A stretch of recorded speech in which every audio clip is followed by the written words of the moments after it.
it's here. It's time. It's Infinity War week, and I'm super excited about this movie. So, in celebration of the movie coming out, I decided to print this.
Woo!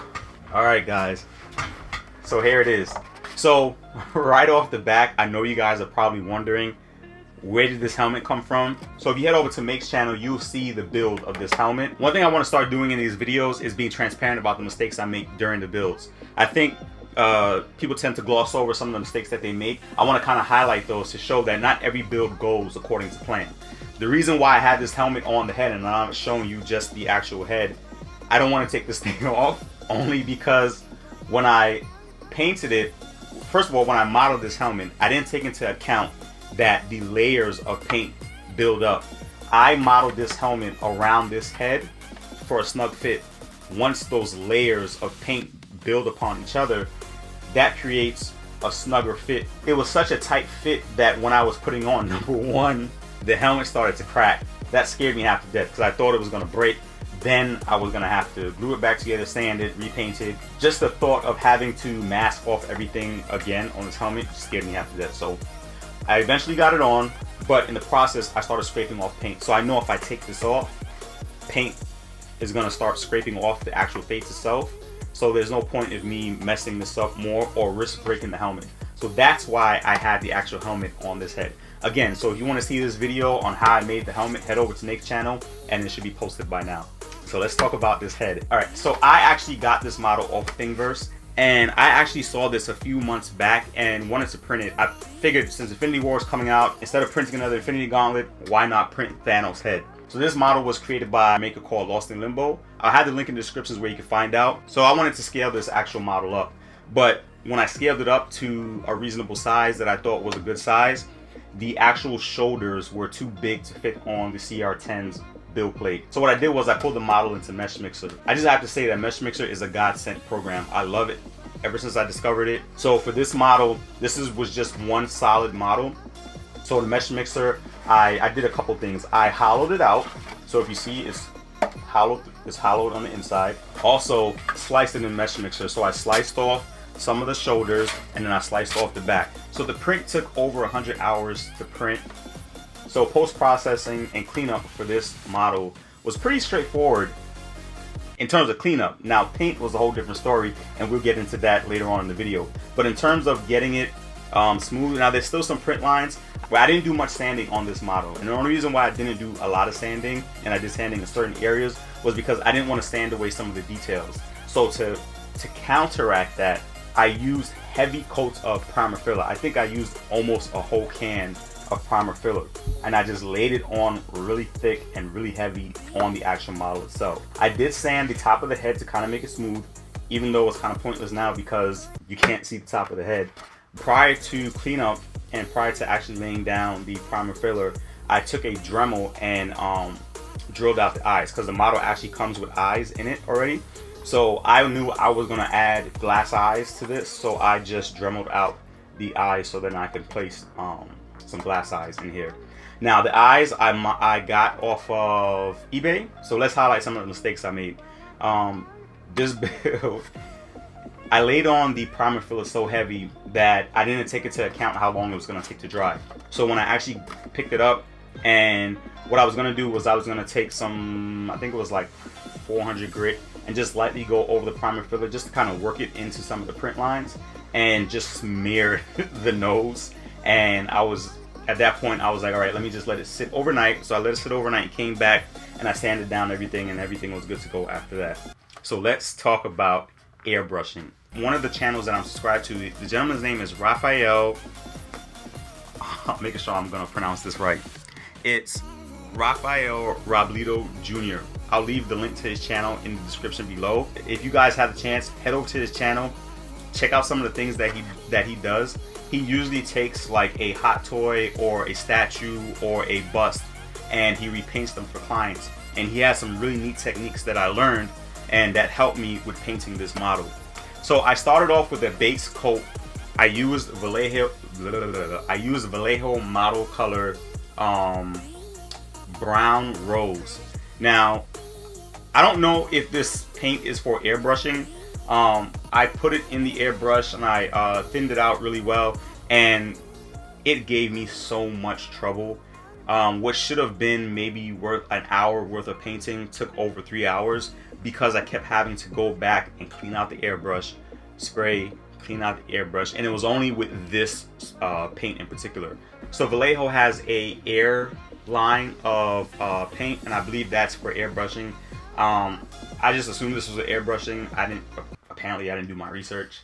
But yeah, so that was the first thing that I ran into that was giving me trouble. Well, that was the main thing that was giving me trouble with this build, was the airbrushing. I was able to get to a point where I was actually able to lay on a couple layers of this brown rose. Rafael has a technique that he does on his models when he's painting them to give the skin some texture. So what he does is he waters down different colors of acrylic paint. And what he does with it is he takes a brush and he dips it in the paint, dries it off just a little bit, and then kind of like flicks it on to the actual model.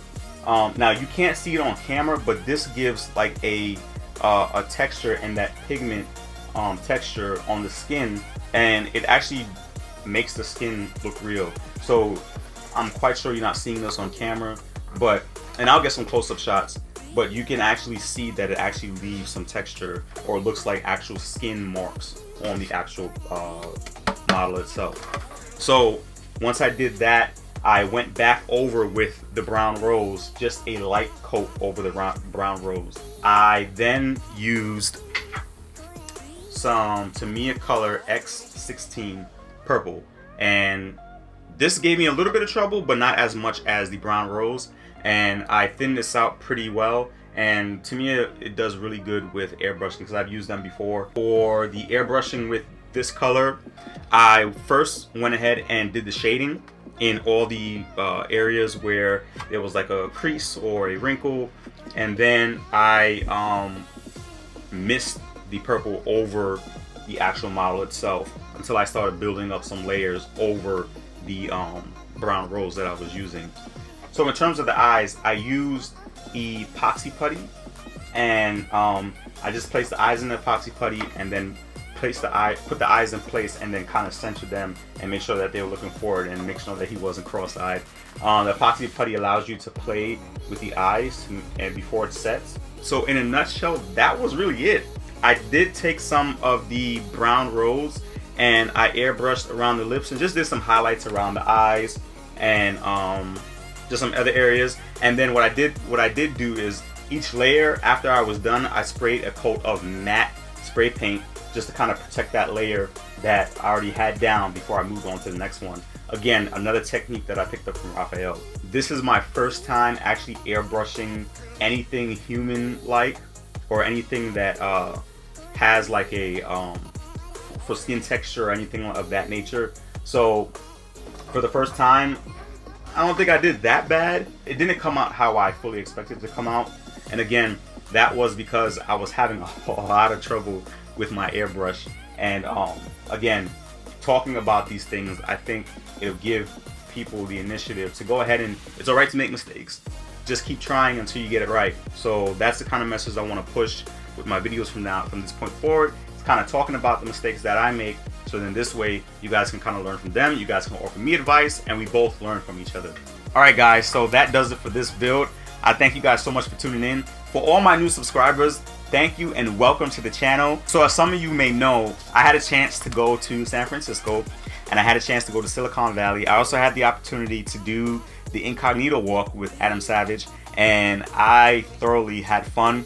I was invited to spend a week in his shop, and we did the Knights of Ren. So if you don't know, you can head over to Tested and check that out. I'm doing sort of a recap of how the weekend went, how it was to spend time with Adam in the shop.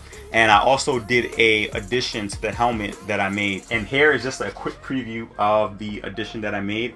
So I added some fabric to the actual helmet itself and Adam's signature. So that video is coming soon where I talk about this and talk about the build and how everything went. So guys, Infinity War is coming out this week and I cannot wait. I'm super excited. I'm going to go see it Saturday morning. Actually, my friend from New York, he's coming down to see it with me. So what I have planned is we're gonna kind of do we're about to enter the theater video and then do initial reactions right after we come out from the movie, and then him and I are actually going to sit down and give our thoughts on the actual movie. So look for that video. I should have that video out maybe Saturday night or Sunday morning. Again, if you want to check out the build that I did for the helmet for the Thanos bust, you can head over to Make's channel. And again, I want to thank them for hosting my videos for the past few months. Been working with them. I think I have one more video scheduled for them and that should be out next month. I am thinking about creating a Patreon page where I release exclusive content. So I know I did my last video, I did the 3D model of Raphael from Teenage Mutant Ninja Turtles Sai, and what I'm thinking about doing is I've got it to a point where it's painted and where it's sanded and painted. So I'm thinking about releasing like that kind of content on Patreon. You guys let me know in the comments if that's something that you guys would be. So if you want to keep up to date with the things that I'm doing, you want to keep up to date with the projects that I'm working on, you can follow me on Twitter at TheBrokenNerd83, or you can follow me on Instagram at TheBrokenNerd83. So you guys, I thank you guys so much. Again, thank you guys for tuning in. Thank you guys for subscribing. Thank you for watching the videos. I really appreciate your support. Thank you so much. And I'll see you in the next video. So peace and love. God bless.